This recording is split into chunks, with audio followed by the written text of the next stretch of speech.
Feeling increasingly anxious, I called my husband. But no matter how many times I called him, he didn't answer. Still, I was so stressed out that, feeling a bit guilty, I decided to try reaching him through his office. So, I called his workplace. The employee who answered the phone then says something surprising. Stephen has been on a week's paid leave since yesterday. I'm Lisa, a 27-year-old office worker. Stephen, my husband, and I were classmates in college. We started dating after reuniting at a class reunion years later as working adults. Our relationship progressed smoothly and we got married 2 years later. Our classmates celebrated our marriage and our wedding felt like a mini reunion. After getting married, we both worked and supported each other, enjoying a happy newlywed life. About a year into our marriage, I found out I was pregnant. Stephen was thrilled about the baby, and I felt we could build a happy family together. Even when I was on maternity leave and suffering from morning sickness, he was incredibly kind, taking over household chores when he got home from work. He was so moved when our daughter Ashley was born, holding her and being overwhelmed with emotion. I remember smiling, thinking how he'd be this overprotective father, crying at her wedding in the far future. Stephen always came home on time and cherished our daughter, truly valuing our family. I thought we'd always be so happy together, but life is unpredictable. I'm here! Tammy, it's been a while. Mrs. Ashley is adorable. She's going to be a real beauty when she grows up. Here, this is a baby gift. Aw, thanks. I'm making some coffee now. Tammy had been a close friend from high school through college. Look at you, a mom now. You used to say you would marry until 30. Did I say that? Values change before you know it. Or maybe Stephen was just that great. Well, yeah, he's a kind of good husband. But you didn't like him back in college, right? True.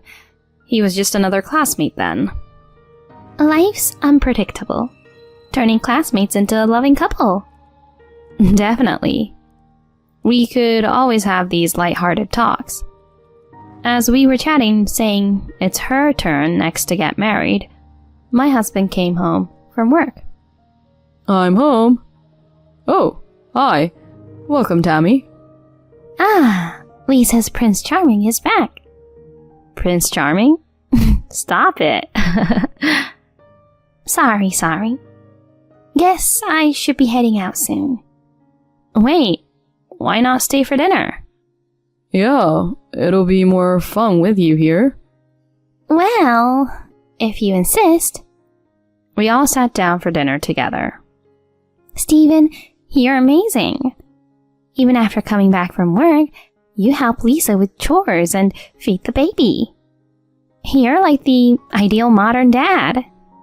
Really? I'm just doing what I think I should do. We put Ashley to bed and then enjoyed drinks, reminiscing about old times. Even after midnight, our conversation was still going, and Tammy ended up staying overnight, leaving the next morning. It was nice to have these fun times with friends. I've always felt happy since marrying my husband. After my maternity and parental leave, I returned to work. It took some time to get back into the rhythm of work, but I gradually adjusted. However, around that time, my husband's work became busier, and he started coming home late more often. With increased overtime and weekend work, he always seemed apologetic. Sorry for leaving all the housework and Ashley's care to you. And no worries. I know you're working hard. It couldn't be helped that he was busy with work.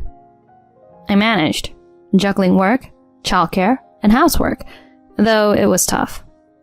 But one day, before heading to work, I noticed Ashley's face was very red. She felt hot to the touch. She must have a fever, I thought, and called my work and her daycare that we'd be absent. I spent the whole day caring for her, but her condition didn't improve, and her fever kept rising. I realized she needed to go to the hospital. By the time I started preparing to go, her temperature had reached 104 degrees. Just as I was about to pick her up, she had a seizure. I immediately called an ambulance. At the hospital, my daughter's condition finally stabilized, but she had to be admitted as a precaution. I felt incredibly anxious. What if she got worse? Feeling my anxiety grow, I tried calling my husband again. I know he was away on a business trip. I couldn't come to the hospital, but I just wanted to hear his voice. However, I couldn't get through to him, no matter how many times I called. Why wasn't he answering? It was lunchtime, a reasonable time for him to be on a break. Maybe he was busy with work or meetings? Despite feeling bad about it, I decided to call his office for help. I called his company and explained the situation to the employee who answered, asking to be connected to my husband on his business trip. Then, the employee said something unexpected.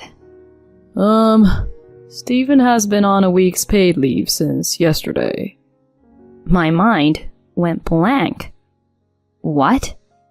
What does that mean? He said he was going on a business trip and left with his suitcase yesterday. So why is he on leave? And why isn't he answering his phone if he's not working? I was completely confused. Where was he and what was he doing? Especially at a time when our daughter was so ill. Unable to calm my nerves, I called my best friend, Tammy. Hello? Lisa, what's going on? Sorry for calling out of the blue. Ashley has a high fever and had a seizure, so we're at the hospital. Is everything okay? She's stabilized for now, but I can't get in touch with Steven, so I called you. Wait, why call me just because you can't reach him? Well, after my husband, you're my go-to person as my best friend. Oh, yeah, I get it. I'd do the same. Call my best friend if I had a problem. Sorry, I know you're busy with work.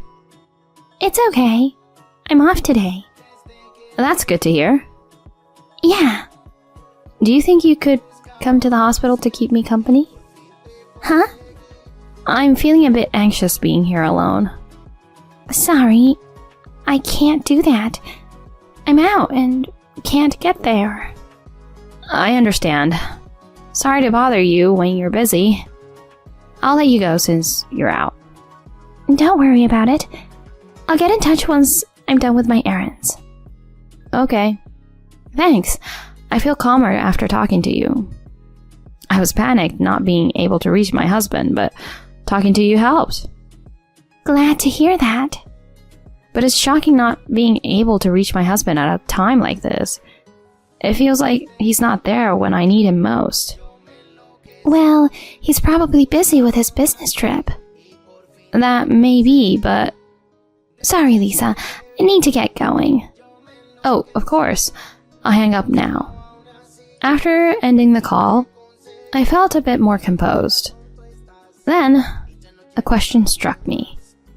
How does she know about my husband's business trip? Did I tell her? But I hadn't called her recently, and there's no trace of it in our text exchanges. At that moment, I had a sinking feeling. Then, right after hanging up with her, my husband called. Hello? I heard Ashley has a high fever. Is she okay? How did you know that? I haven't told you anything yet. Oh? I just thought, since you called during my business trip, maybe she was sick. I see. At that moment, my suspicion turned into certainty. She's okay for now. Sorry to bother you during your trip. I'll let you go now. Oh, okay. Got it. Tammy, and my husband are connected. It's not confirmed as an affair yet, but him lying about a business trip and taking leave probably means he's traveling with someone. I quickly hired a private investigator. About a week later, Stephen returned home as if nothing happened. I struggled but managed to act calm. His usual kindness felt fake, and I couldn't relax. I hoped my suspicions were wrong. But when the investigation results arrived, weeks later, I was devastated. He was having an affair with Tammy. The reality of both my husband and best friend betraying me was excruciating. It was bad enough that he was cheating, but he was cheating with my best friend. Why? How could they do this to me? I decided to get revenge. I have an idea. How about we have a party at home? A party? What's the occasion? Your birthday is in 2 weeks, right? Let's celebrate with both our parents. They'd love to see Ashley too. Sounds good. Fun idea. Can we invite Tammy? She knows my parents too. I noticed a slight smile on my husband's face when I mentioned Tammy. I don't mind. His delight was obvious despite his composed facade. I decided to use the party as my chance for revenge. On the day of the party, I prepared a feast, calling it Stephen's Last Supper. Looks delicious. He seemed excited. Soon, both our parents arrived, the first such gathering since our wedding. Our parents greeted each other with hugs. My in-laws brought my sister-in-law, Christine, who had the day off. As everyone adored Ashley, Tammy arrived. She greeted my and Stephen's parents as if she were just a friend. Oh my gosh, that's Tammy over there, my senior colleague. It turned out Christy worked at the same company as Tammy, but didn't know she was her brother's college classmate and my best friend. What a small world! This is such a coincidence. I'm surprised too. The unexpected connection enlivened the atmosphere. We all sang happy birthday to Stephen. He was overjoyed, blowing out the candles. Thank you for coming here today, everyone. I'll continue to cherish with my family and work hard to live a happy life. Everyone applauded as my husband gave his speech. Then, they began giving him their birthday gifts. Everyone gave nice presents, and he was visibly delighted with each one. Finally, it was my turn to give a gift. Happy birthday, Stephen. Here's my gift to you. I handed him an envelope. He looked puzzled as he received it. What's in here? A check, maybe? He opened the envelope to see what was inside. What? What's this? He was visibly shocked. Inside was a single piece of paper. A divorce paper. Wait, Lisa, what does this mean? Explain this to me. Why are you doing this? My parents and in-laws were all visibly shaken. I calmly said, "There's more inside the envelope. Take a look." He shook the envelope, and several photos fell to the floor. My mother-in-law picked them up first. What is this? She exclaimed, causing my father-in-law to lean in and look at the photos. Stephen, what the hell are these photos? Huh? He looked at the photos in disbelief and instantly turned pale. Christine, my sister-in-law, picked up a photo and screamed. "Why are my brother and Tammy coming out of a hotel arm in arm?" Tammy, realizing the situation, turned pale as well. My parents, seeing the photos, began to confront my husband. What's this about, Stephen? Did you betray my daughter? No, it's not like that. He stuttered, sweating profusely. I confronted them with my pent-up feelings. Sneaking around behind my back and having an affair is despicable. Especially when Ashley had a fever over 104 degrees. You pretended to be on a business trip and took paid leave to go on a trip with Tammy. Cherish the family? Give me a break. You're destroying it. Pretending to be a good husband and father while betraying us behind our backs is the worst kind of scum. Stephen had no response, just hung his head in shame. And you, Tammy, you're even worse. Making moves on my husband, knowing who he is sick. I'm embarrassed to have been friends with someone like you. This party was to expose you both. Quite the birthday gift, right? Take this chance to reflect on your mistakes. Stephen was so overwhelmed by my words that he fell to the floor. My in-laws and parents looked down at him. Fill out that divorce form right now. Don't trouble Lisa anymore. At my father-in-law's command, Stephen quickly filled out the form. He'll be getting a claim for alimony and child support. Be prepared. I told him after receiving the divorce paper. And Tammy, I'll be claiming damages from you too, and we're done as friends. And I kicked her out of the house. Afterwards, Stephen got a severe scolding from his parents and sister. Meanwhile, I packed my bags and left for my parents' house with them. My in-laws apologized to me and my parents. The divorce went through smoothly. I filed for alimony and child support from Stephen and Tammy. Both of them lost friends from our college circle. Tammy, working in the same place as Christine, lost her credibility and was apparently demoted. My ex-husband, now burdened with a significant debt, lives a lonely life, having been cut off by his family. They deserved what they got. As for me, I returned to my parents' home and am raising my daughter as a single mother.